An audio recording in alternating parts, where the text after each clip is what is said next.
Olá, pessoal! Hoje o canal Foco na Caveira, encerrando a semana, vai falar um pouco para vocês sobre infertilidade masculina. Quais são as principais causas, os métodos diagnósticos que são realizados e também alguns mitos e verdades sobre essa infertilidade masculina.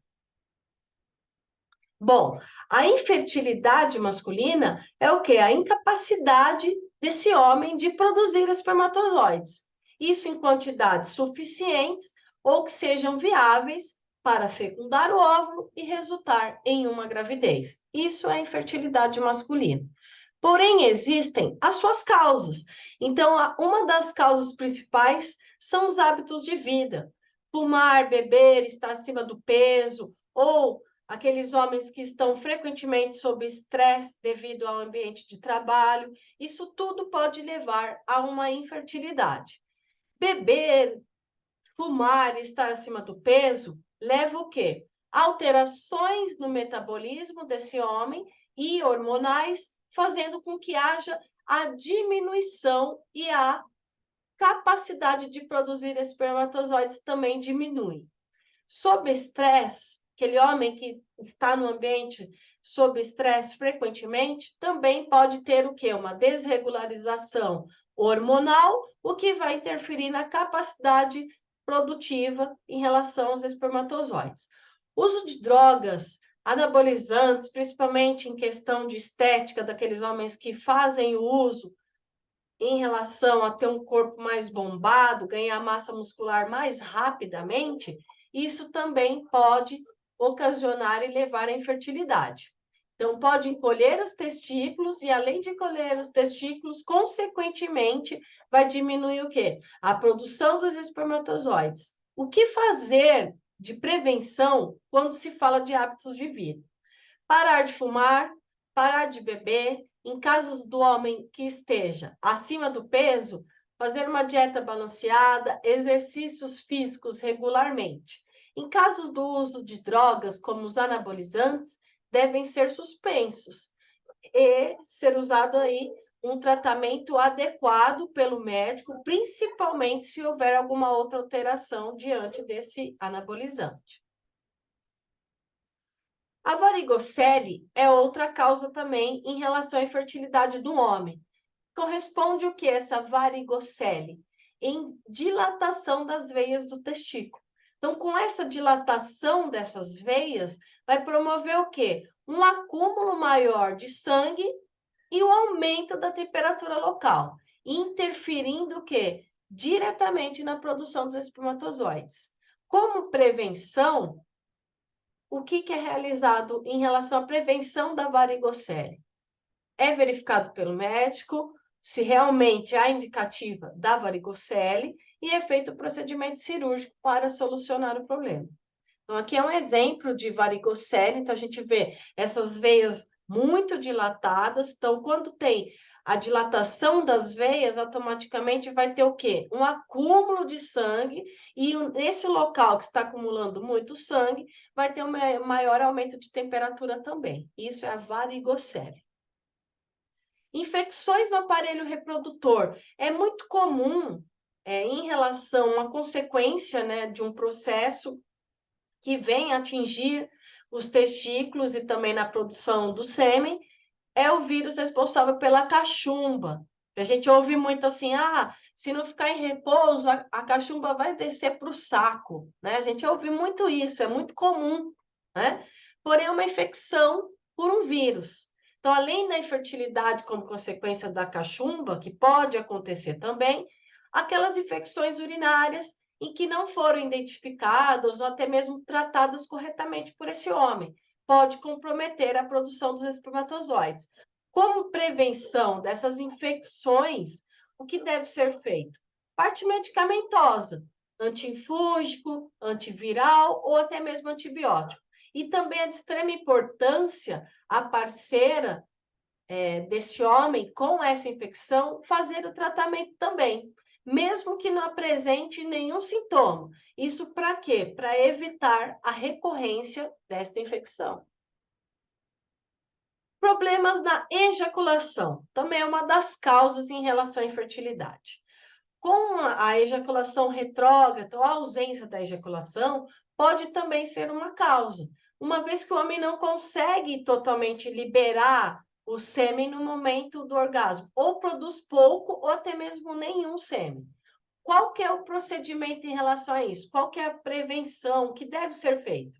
O tratamento deve ser indicado pelo urologista, que consiste o quê? No uso de medicamentos que vão favorecer a saída desse sêmen. Porém, a gente tem que ter o conhecimento que, e se esse medicamento não me ajudar, não funcionar, o que pode ser feito? Coleta de espermatozoides e a inseminação artificial. Alterações hormonais também é uma das causas, principalmente no que diz respeito aí à quantidade de testosterona circulante. Também causa infertilidade, com certeza. A elevada produção de prolactina, alterações também na glândula tireoide, que é responsável também pela questão hormonal, metabolismo, uso de anabolizantes, presença de tumor na hipófise, e a realização também de radioterapia pode interferir aí na capacidade reprodutiva do homem. O que deve ser feito? O objetivo vai ser o quê? Regular a quantidade de hormônios e assim favorecer a produção normal de espermatozoides. Aí, muitas das vezes esse homem acaba fazendo uma terapia de reposição hormonal, repondo o que está em déficit, para que possa regular a quantidade de hormônios e favorecer a produção normal de testosterona, claro, normal, a nível normal, não elevado, e também em relação aos espermatozoides. Problemas genéticos, né? Então, a gente tem várias causas, mas a gente também tem que pensar que esse homem ele pode ser infértil por problemas genéticos, acontece. Então, com que o homem, naturalmente, ele não tem o quê? Espermatozoide. Ele não tem espermatozoide, não tem sêmen, ou que produz espermatozoide em uma quantidade muito pouca, com que não ocorre o quê? O processo de fecundação no óvulo dessa mulher. O que deve ser feito nesses casos, em problemas genéticos? A opção é que o casal que queira realmente engravidar é por meio de técnicas de reprodução assistida ou até mesmo uma fertilização in vitro. Então, quando a gente fala de técnicas de reprodução assistida, vai consistir em que os espermatozoides eles vão ser tirados dos testículos com a ajuda de uma agulha e depois são colocados no útero da mulher. Então, automaticamente, para que ocorra o processo de fecundação. Já a fertilização in vitro, que é muito comum hoje, a gente ouve muito essa questão, é o quê? Os espermatozoides do homem são unidos ao óvulo da mulher, em laboratório também, formando o embrião e automaticamente, com a formação desse embrião, é colocado no útero da mulher e ela tem todo o processo da gravidez. Como que é feito esses diagnósticos, né? Quando a gente fala de infertilidade na mulher, nós temos desde o exame de sangue até o exame contrastado chamado de histerossalpingografia, onde nós conseguimos verificar todo o aparelho reprodutor feminino e verificar quem é infértil na questão. No caso do homem, não tem exame contrastado para que seja feito. Então, o principal exame que será realizado para avaliar e diagnosticar essa infertilidade é o espermograma. O espermograma, ele vai avaliar não somente a quantidade, mas também a qualidade desses espermatozoides que são produzidos. Pode ser indicado também, além do espermograma, a realização da dosagem de testosterona, os hormônios tireoideanos e também da prolactina. Exame de urina tipo 1, quanto também o exame microbiológico da urina. Ultrassom pélvico também pode ser solicitado, principalmente para avaliar o aparelho reprodutor masculino. O exame físico é importante, principalmente para diagnosticar a questão da varicocele. Então, ele tem todo o apanhado de diagnóstico também, desde o exame do espermograma, exames de sangue totalmente específicos em questão a hormônios da tireoide, testosterona, exame de urina tipo 1 e também urina para microbiologia, microbiológico ou microbiologia, e também o exame físico para verificação da varicocele. E aí a questão, né, de todas essas causas, existem todos o que deve ser feito, seus métodos de prevenção, mas a gente sabe que a gente está falando de um assunto extremamente delicado da saúde do homem, que é a infertilidade masculina, e existem alguns mitos e verdades referente a essa infertilidade. Então, eu selecionei alguns mitos e verdades que o pessoal acaba questionando muito em relação à infertilidade. Então, quando o sêmen sai grosso, há mais chance de engravidar? Então, isso é totalmente mito, tá? Não é possível afirmar apenas com base na aparência do sêmen. Mais esbranquiçado, mais transparente, se tem uma maior concentração de espermatozoide ou não. Então, é totalmente mito. Mulheres têm mais infertilidade que os homens? Digamos que assim, a mulher, ela se previne mais precocemente, vai ao médico com maior frequência. Diferente do homem. O homem tem a questão cultural, tem a questão do machismo, então ele raramente vai ao médico. Então, de 20 a 30% dos casos de infertilidade de um casal está relacionado somente ao homem, sendo que de 20 a 30 corresponde a ambos e 50% às mulheres. Então, entra a questão, é bem semelhante, mas as mulheres acabam se cuidando e fazendo o diagnóstico precocemente mais do que os homens. Os homens entra a questão de tabu, entra a questão do machismo, entra a questão de cultura. Então, por outro lado, eles buscam menos atendimento e são menos diagnosticados em todo o mundo. Abstinência sexual melhora a fertilidade? Isso é verdade. Então, a abstinência sexual, a função, em função da sua duração, vai influenciar o quê? Na quantidade e na qualidade dos espermatozoides. Então, quando a abstinência ela é de menos de um dia, pode ser geradas ejaculações com o menor número de espermatozoides.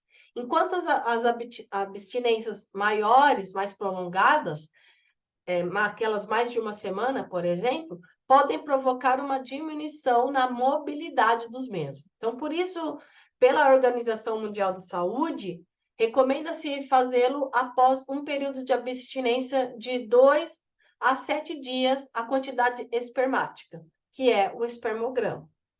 A vasectomia, ela torna o homem fértil? E às vezes a pessoa fala assim, mas é vasectomizado, então ele é infértil, tá? Então a vasectomia, ela não torna o homem infértil, é totalmente mito. O procedimento da vasectomia, o que é? Ele não se produz o que? A saída dos espermatozoides na ejaculação. Então, com isso, ele tem o quê? 100%, né, de chances aí, que quase 100% a possibilidade de uma gravidez, tá? Então, com isso se limita, né? Na verdade, se elimina a possibilidade de gravidez. O aumento da temperatura nos testículos afeta a fertilidade? Correto, é verdade. Por quê? Porque os testículos, se a gente for verificar anatomicamente falando, eles são separados do resto do corpo, não é isso? Unidos unicamente aí pela bolsa escrotal. Então, justamente para manter o quê? A temperatura a 2 graus a menos do que o resto do corpo. Então, por isso, o aumento de temperatura local, principalmente nos testículos, de maneira prolongada e constante, pode ocasionar aí o quê? A produção dos espermatozoides é menor, então causando aí uma infertilidade. Isso por causa de uma calça muito apertada, uma roupa íntima, né? Uma cueca muito apertada, ou então ele ficar exposto constantemente ao calor por motivos de trabalho, até mesmo por motivos profissionais. Então, isso vai ocasionar o quê? A produção dos espermatozoides pela alta temperatura constante no local. Que são duas tabelas onde eu mostro quando que começa, qual a fase de idade que começa a ter o declínio do testosterona. E a outra tabela é o teste de esperma masculino. Então, a gente verifica que na tabela do declínio de níveis de testosterona, ele começa a ter um declínio a partir de 50 anos. Então, nos 20 anos normal, nos 30 anos já começa a ter um pouco, 40 também, de 50 até 90 anos acaba tendo esse declínio gradualmente, mediante a idade, a questão hormonal, questão de metabolismo, então tudo isso interfere também em relação ao declínio gradual de testosterona. Aqui é o teste de esperma masculino. Então, a contagem dos espermatozoides, o que vai ser levado em consideração? O número de espermas normais e o vermelho é o baixo número de esperma. Quando fala de morfologia espermática, é como que é esse esperma, como que é a caracterização desse esperma. Esperma normal, cabeça, corpo, cauda, e o esperma normal é aquele esperma que tem duas cabeças. A mobilidade dos espermatozoides. Progressão normal para frente, então ele vai sempre ser direcionado para frente, e a mobilidade anormal é aquele espermatozoide que vai para os lados, ele não vai para frente, ele tem a mobilidade lateralizada. Espero que vocês tenham gostado. Deixe as curtidas de vocês, comentários, compartilhe os vídeos e se cuide mais. Qualquer alteração, procure um médico urologista. Deixa que esses tabus sejam quebrados. Se cuide anualmente, faça os seus exames periodicamente, procure mais um médico e quebre todo esse tabu cultural e até mesmo machista. Espero pelas curtidas de vocês, comentários e compartilhamentos.